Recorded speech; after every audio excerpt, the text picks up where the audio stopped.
The list of health issues that can come about from poor bile flow is quite long, and unexplained weight gain is one of those top issues. And the reality is that it's very likely that you're making at least one of the mistakes that can thicken up bile that we're going to talk about in this video. You don't want to miss this. TC Hale is not a doctor and does not claim to be a doctor or licensed in any type of medical field. Don't be an idiot and use anything heard on the show as medical advice. This information should be used for educational purposes only, and you should contact your doctor for any medical advice. Now get off me. Now, if you're not sure if bile is flowing for you well or not, check below this video in the description for our link for our video for 10 signs of poor bile flow, and that'll give you some indications of what may be going on with you. But in this video, we're going to cover the 5 most common mistakes that people make that can restrict bile flow. And by restricting bile flow, we're saying that we're usually thickening up the bile so that it won't flow correctly and do all the jobs that it's intended to do. So the number one biggest mistake that we see the most amount of people making is consuming too many grains or processed foods. Grains and processed foods seem to have the ability to thicken up bile for a lot of people. Now, it might not be a problem for everyone, but for a lot of people, consuming too many of these foods will thicken the bile so it won't flow correctly. Well, who's eating grains and processed foods? Just about everybody. It's just about everywhere you go, and it's just impossible to avoid it just about. So this can be a big problem for a lot of people. The second biggest mistake is consuming a low-fat diet. Now, most of us have put away our parachute pants, and it's been a long time since I've done any breakdancing at all, but a lot of people still live their life following parameters that were set back in the 80s. Now, we know now that a low-fat diet is not the healthiest option, but it takes a long time for new knowledge to catch up with the mainstream. So there's a lot of people that are still counting their fat calories and making sure that they're not eating a lot of fat. The problem is when you consume a low-fat diet, you're not having the gallbladder drop bile down. The consuming the dietary fat says to the gallbladder, hey, we need some bile down here to emulsify or to break down these fats. So if you're consuming a very low-fat diet, you're not calling on that gallbladder as often, or the gallbladder is not squeezing as much bile down there as it should, and it sticks in the gallbladder too long, and the gallbladder is made to concentrate that bile. So the longer the bile stays in there, the more it gets concentrated, the thicker it can get, and the more trouble it has flowing correctly. Not only does the body need dietary fats for a lot of functions, but you want to consume dietary fats just to make sure that your bile is moving on a regular basis. Number 3 can be a big one, and there's a few different levels to this one, and that is high estrogen levels. High estrogen seems to have the ability to thicken up the bile and restrict its ability to flow correctly. Now, a lot of women are using birth control that can raise estrogen levels, and that can really be problematic when it comes to bile flow. Other medications can raise estrogen as well, and there's a lot of people that are just flat out using estrogen therapy right now. All the cool kids are on estrogen. It's rampant. Everybody's doing it. And what's going on is when the body doesn't have enough resources to function the way that it's supposed to run all of its operations, it will raise stress hormones in an effort for those stress hormones to help it function a little bit better, to handle a few of those things that it doesn't have enough resources to do properly. And these elevated stress hormones can help the body function and can relieve some symptoms. So when we cram 10 times the normal estrogen level in the body, sure, it's going to relieve some symptoms. So we put this estrogen in, it fixes symptoms, and everybody thinks, oh, estrogen is the answer. We got to cram estrogen into everybody.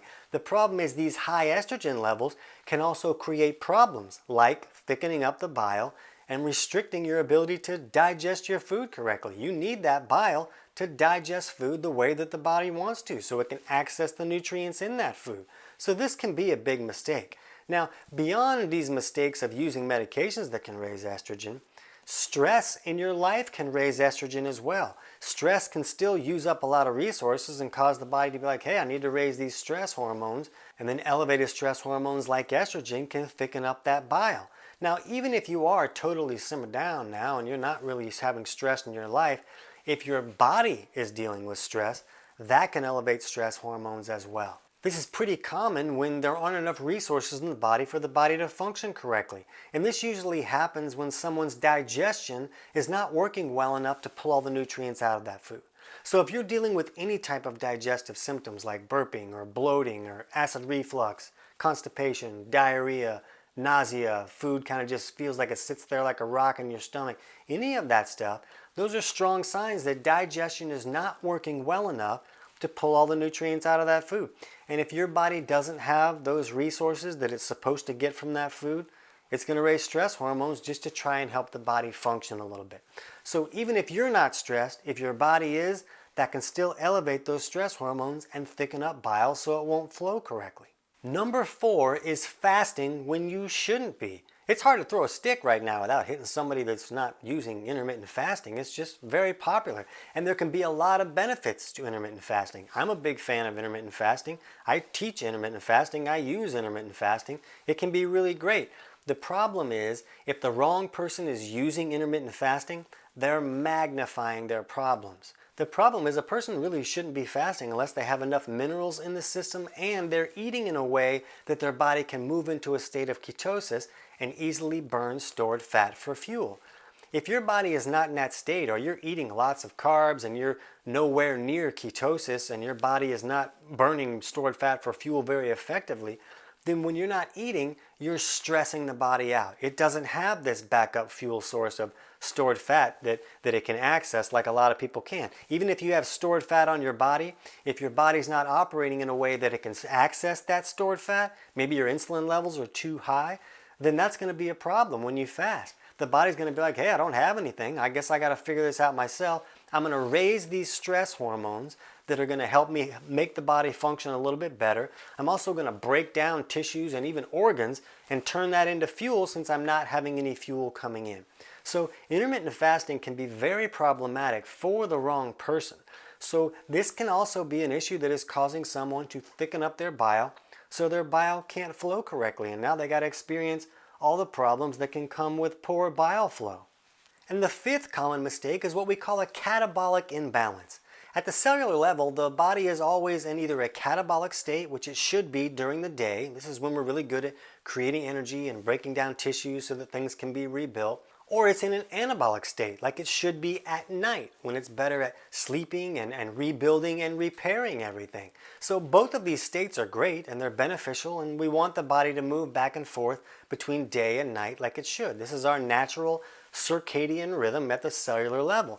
The problem is a lot of people can get stuck in one state or the other for a wide variety of reasons. So if someone is stuck in an overly catabolic state most of the time, this has the ability to thicken up our bile so it won't flow correctly. Now, a really common cause of being in an overly catabolic state can be if you're over-exercising or working out more than your body can handle. Maybe you're fasting too much when you really shouldn't be fasting and your body is in this breaking down state all the time just to try to create some resources for itself. Those are some common causes, but if you're in that state too much, it's going to create a problem for bile flow. Now, if you want to figure out, am I leaning too far in this catabolic state? We have a totally free online digestion course, and we'll put the link to that free course below in the description. And that course will walk you through simple self-tests that you can do at home, just using tools that you can pick up at like a pharmacy or a health food store. And that course will walk you through figuring out, am I leaning too far on the catabolic side? And if I am, what steps will help improve that? This course can also help you figure out if you're having bile flow issues. So this can be a really good tool to help you figure out if things are working well, and if they're not, steps you can take to improve those. For now, watch our video on 5 steps to improve bile flow so you can get more insights on things that you can jump into doing right away. I can't wait to hear about your results.